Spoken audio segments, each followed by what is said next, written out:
श्री शिवाय एक नमस्ते। बात अपने जीवन में सदा उतार कर, घर में अगर तुलसी का क्यारा है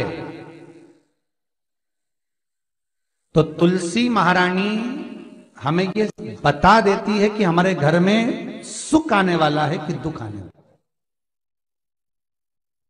जैसे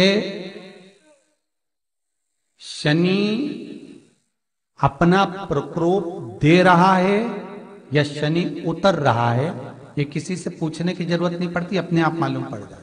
कैसे? शनि कथा अगर आपने सुनी हो तो उसमें व्याख्यान आता है शनि कथा में, पांवों की चप्पल बार बार टूट रही हो, कमर से नीचे जो वस्त्र पहने हो वो फट रहे हो, कहीं पजामा है, धोती है, आदि वस्त्र हैं, कपड़े हैं, वो अपने आप फट। आज के जमाने में तो फटे फटाए पहनते हैं लोग, फैशन। उसकी गारंटी नहीं है, उसका हम वर्णन नहीं कर रहा। हम जब पहनते हम समझ जाते हैं इसको शनि तो ऑलरेडी लगा ही हुआ। जब उनका घुटना घुटनी सब फटा हुआ दिखता है तो उसमें लग जाता है कि शनि पहले से लग गया बापड़ा, उनके पहने से तो मालूम पड़े। शनि का नियम है, शनि कथा कहती है पांव की चप्पल बार बार टूट रही हो, घिस गई हो, बद्दी टूट रही हो, कुछ कर रही हो, और अगर कमर से नीचे जो वस्त्र पहने हो वो अपने आप फट रहे हो, समझ लेना कि शनि पांव से प्रवेश कर रहा, मतलब अपनी प्रखरता शनि दिखा रहा। किसी मंदिर में गए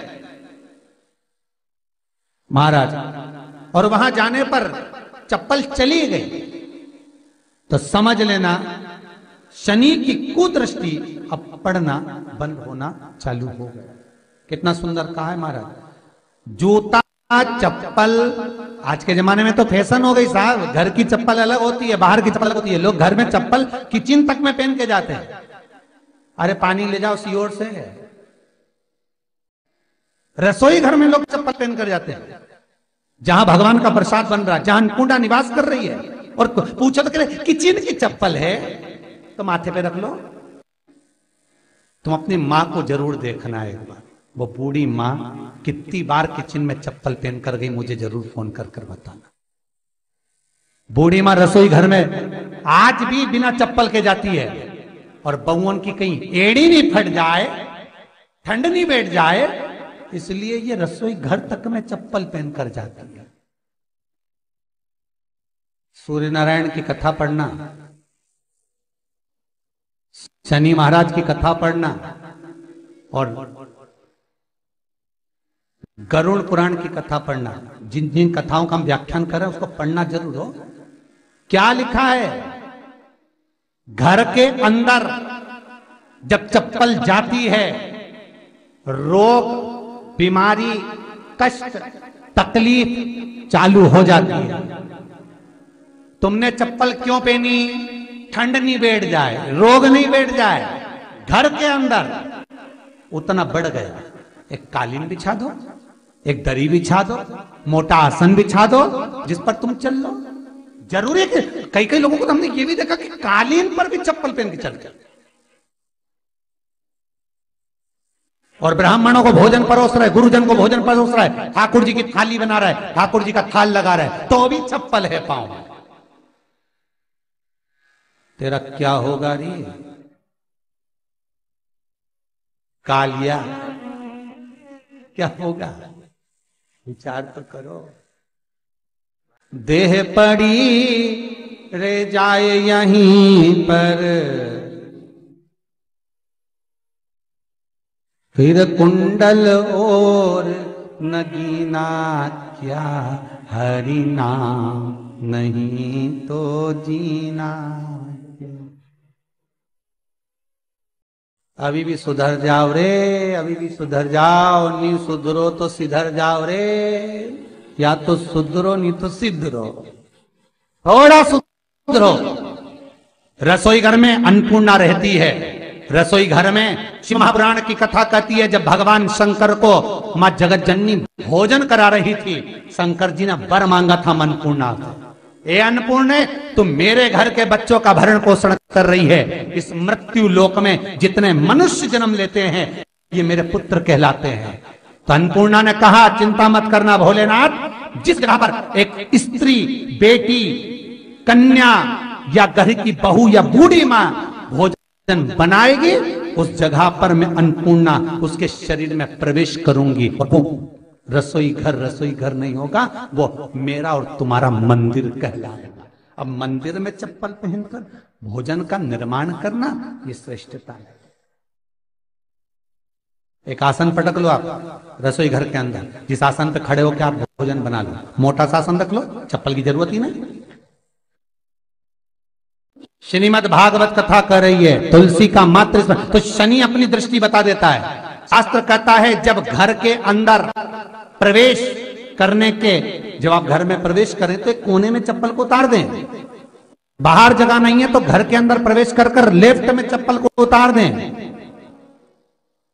और 7 या 3 कदम के अंदर चप्पल उतर जाना चाहिए घर के अंदर में। और उसके बाद अगर चप्पल अंदर प्रवेश कर रही है तो राहु केतु शनि के साथ प्रवेश करते हैं, जिसके घर में बीमारी कभी पीछा नहीं छोड़ती। शनि कथा, सूर्य की कथा का स्मरण करिए, आपको मालूम है, पहचान हो जाता है। महाराज तुलसी बता देती है कि आपके घर की दशा क्या है।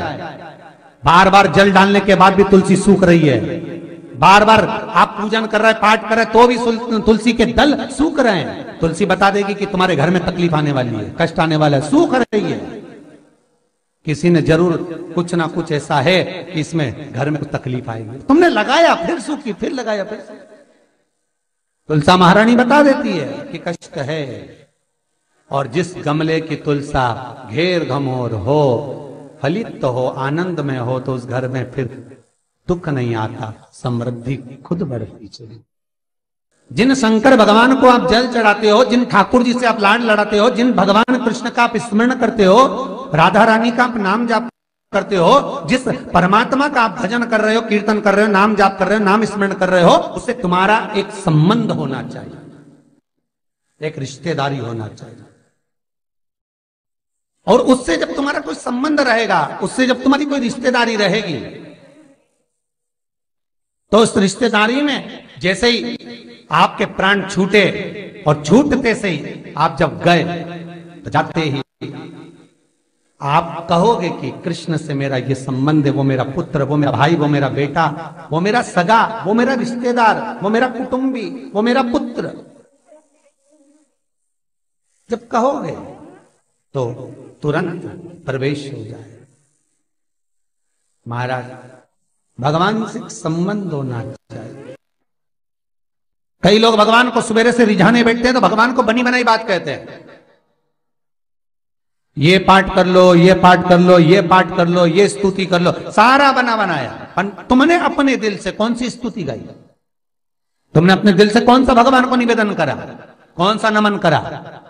बस सवेरे उठना है, नहाना है, भगवान के सामने जाना है, भगवान को नहलाना है, कपड़े पहनाना है, अगरबत्ती लगाना है, थोड़ा सा शक्कर का भोग लगाना। इतने सारे देवी देवता, शंकर जी, राम जी, गणेश जी, सारे देवता, और 2 खुरमा लेके आए, 1 बालूशाही लेके आए, 2 मठरी लेकर आ गए, 1 मठरी लेकर आ गए, और भगवान को इतनी सी कटोरी में रख दी।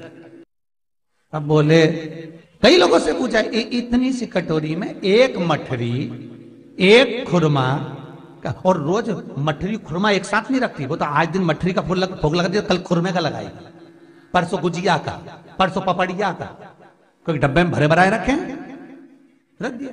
और 1 लड्डू रोज लगा देगी, इतना बड़ा। तो पूछा, इतना सा लड्डू और इतने सारे भगवान कैसे खाते होंगे? तो क्या भाव से। तो हमने कहा, तुम भगवान को क्यों? बहुत दुख है गुरु जी, बहुत